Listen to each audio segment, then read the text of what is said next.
Pemirsa, mesum dan praktek prostitusi liar yang berkedok di tempat kos kian marak terjadi di berbagai wilayah. Guna menciptakan ketertiban umum dan ketentraman masyarakat, petugas gabungan Satpol PP dan Polres Tuban menggelar operasi Cipta Kondisi di sejumlah tempat kos di Tuban, Jawa Timur.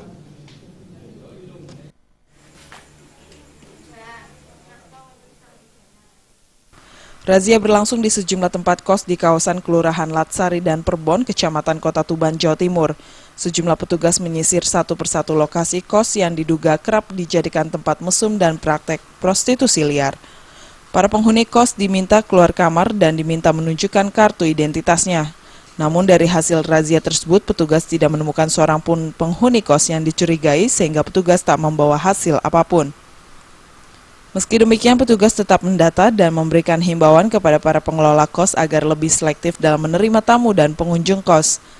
Kasih Penindakan Satpol PP Tuban, Daryuti, mengatakan razia digelar guna menciptakan ketentraman dan suasana kondusif bagi warga Tuban.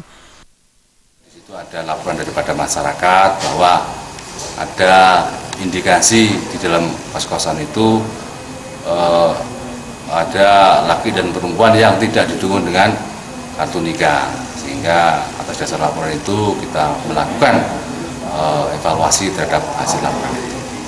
Terus ke depan Pak, gimana Pak? Insya Allah nanti ke depan tetap kita lakukan penertiban kos-kosan yang mungkin barangkali pada hari ini belum terjadi, nanti hari berikutnya tetap kita laksanakan. Selain merazia tempat kos, aparat gabungan juga menertibkan sejumlah penginapan yang ada di sekitar kota Tuban. Dari Tuban, Jawa Timur, Sumali Malwapati.